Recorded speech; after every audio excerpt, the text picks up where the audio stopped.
On Air, le récap. Si tu peux décrire ton métier en 3 mots, avec tout d'abord 3 avantages à ton métier. Bah déjà, premier point, je vis de ma passion. Oui. Ça, c'est déjà énorme. Je peux gérer mon emploi du temps un peu comme je l'entends. Voilà, libre à moi de prendre beaucoup de monde ou pas. Et oui. Et puis je trouve ça gratifiant aussi surtout. Ouais. Très gratifiant de pouvoir refaire marcher quelqu'un qui était en fauteuil par exemple. Bah oui, oui, Donc c'est ça certain. c'est voilà. Mhm. Donc vivre de sa passion, gérer son temps comme on veut et aider les gens. Ouais. Voilà. Se sentir Et utile. puis, c'est ça, exactement. Bon, et évidemment, 3 inconvénients maintenant à ce métier.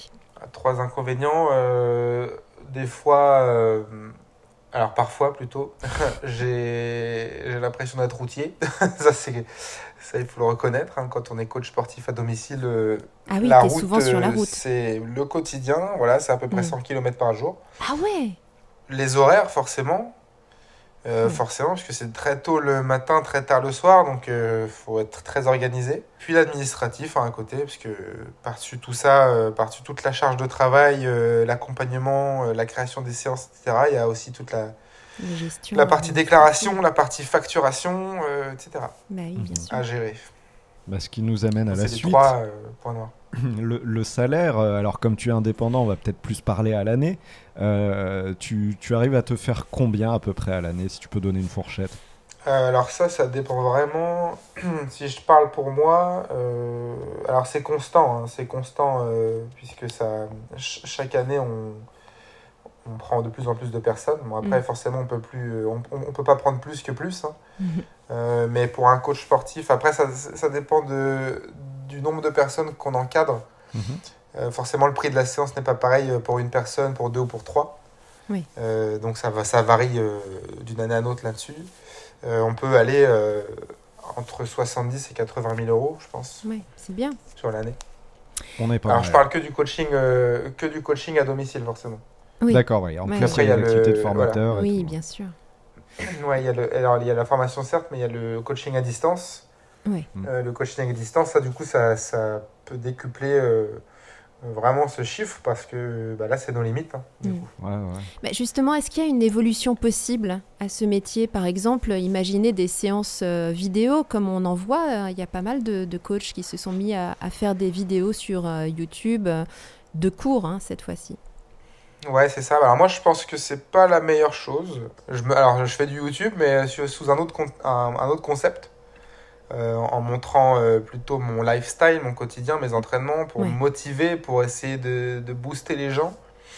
Après, non, moi je préfère garder mon coaching privé. Voilà, sinon ça reste du... Et coacher des gens célèbres, ça t'a effleuré ou pas?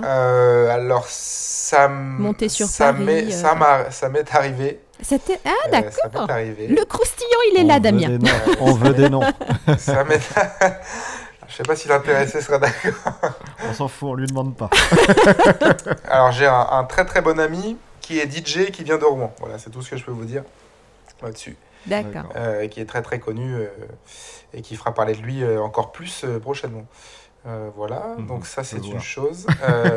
Je vois et d'ailleurs, il a pris beaucoup de muscles ces dernières années, j'ai l'impression. Voilà, exactement. Et donc maintenant, voilà, il est très très fort. Et pourtant, totalement végétalien. Comme quoi, on rebondit là-dessus. Eh Donc, voilà, selon le régime qu'on a, on peut quand même se développer. Hein. Là, lui, il en fait la preuve. Après, effectivement, donc... après, moi, je me suis déjà occupé aussi d'une petite pilote de Formule 4 aussi. Donc ça, c'est les évolutions. On peut aussi s'occuper, on peut faire de la préparation physique pour des sportifs de haut niveau. Voilà, donc effectivement, on peut certes, oui, aller coacher des stars. On peut coacher des gens connus, ça, sans problème. Après, bon, ça, c'est comme tout, c'est les contacts, c'est la vie qui nous amène là. Hein, mais c'est pas le but premier. Après, effectivement, j'ai des collègues qui peuvent, qui peuvent faire des saisons à Saint-Tropez et n'avoir qu'un seul client pendant 2 mois. Et oui, c'est sûr. Et voilà, c'est ça. Donc là, forcément, les prix sont très très élevés, mais c'est temporaire, quoi. Donc, Alors, tu parlais des diplômes, justement. Donc, le diplôme unique à avoir, c'est le BPGEPS, c'est ça, hein? Alors pour avoir le droit d'encadrer, c'est celui-ci. Après, à mon sens, c'est pas suffisant. Alors qu'est-ce qu'il faut en plus C'est selon pas toi? suffisant. Il faut aller se complémenter. Il faut aller passer d'autres formations. Ça peut être de la posturologie, ça peut être tout ce qui est diplôme de pilates. Les diplômes, il faut aussi se former en boxe. Il faut savoir faire boxer les gens parce que ça c'est très puissant. Oui. Pour redonner confiance aux gens. Moi, je fais boxer beaucoup de femmes. Mhm. Ça, c'est très important parce que malheureusement, beaucoup de soucis conjugaux. J'affronte beaucoup d'histoires dans ce genre-là. Ah Donc, oui. c'est intéressant de savoir faire boxer les gens. Bon, pas forcément pour qu'ils les réutilisent, mais pour qu'ils aient confiance en eux déjà. Oui, Ouais. c'est sûr. Donc, avoir un petit bagage en boxe, c'est intéressant. Et puis après, je dirais. Moi, j'ai un diplôme aquatique qui est très utile, ce qui me permet d'encadrer les gens chez eux, s'ils ont des piscines. En général, ça arrive. Ok. J'ai pas mal de clients qui ont une piscine intérieure ou extérieure, et puis on peut faire du coup de l'aquasport à domicile en plus de ça. Ok. Donc ça, c'est un diplôme très intéressant.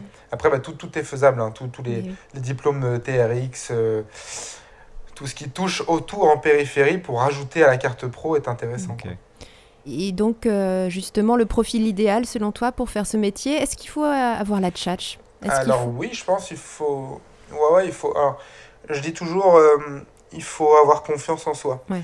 On est payé pour avoir confiance en soi. Donc, qu'on soit devant une personne ou devant un groupe de 80, il faut vraiment être très confiant. Eh oui, c'est sûr. Donc ça passe par un entraînement personnel très très élevé. C'est pour ça que moi, je me place la barre très très haute, là. Pour pouvoir être légitime de parler, de donner mes conseils. J'essaye d'être à un niveau où très peu de personnes me dépassent en fait, en salle de sport ou dans les performances au quotidien. J'essaie d'être très polyvalent pour pouvoir derrière être légitime de conseiller les gens. Parce qu'effectivement, j'ai déjà montré sur moi ce que j'étais capable de faire et sans me blesser. Ah ouais. Oui, Même avec des charges astronomiques des fois sur certaines barres. Mais oui. Donc, Et oui, j'invite ça, les c'est un gage de auditeurs à confiance. aller voir les vidéos parce que c'est très impressionnant en effet. Ouais, c'est ça, on essaie, voilà, c'est ça, on essaie d'impressionner un peu, mais Oui. voilà, c'est Bon, ça. pour vous donner une Entre idée, autres, ouais. son bras fait la taille de ma jambe. c'est ça, Bon, c'est ce que mon ostéo me oui, dit alors aussi. on parlait du profil idéal, mais à l'inverse, est-ce qu'il y a des défauts qui peuvent être éliminatoires pour faire ce métier ou des caractéristiques donc tu disais, voilà, Alors, il faut être bon communicant, si on est timide, ça ouais, marche c'est pas, mais ça. est-ce qu'il y a d'autres choses? Donc il faut être bon communicant, il faut être très humain, surtout. Et On fait ça surtout par passion. Alors, on fait pas ça parce que être coach sportif c'est cool et ça fait bien en soirée de dire ça. Il faut faire ça Oui. parce que on est sportif, on vit pour ça, on se lève le matin pour s'entraîner et encadrer des gens c'est un plus dans tout ça. Parce que des fois on est amené à aller courir dehors avec les gens et ça plusieurs fois dans la journée. On peut encadrer un cours collectif, on peut faire boxer quelqu'un, voilà, donc c'est très fatigant.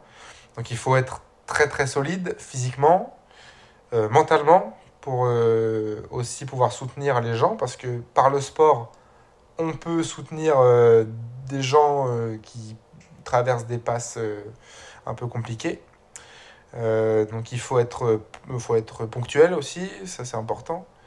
Organisé. Et puis, ouais, c'est vraiment la grosse confiance en soi et être humain, quoi, hein, c'est ça.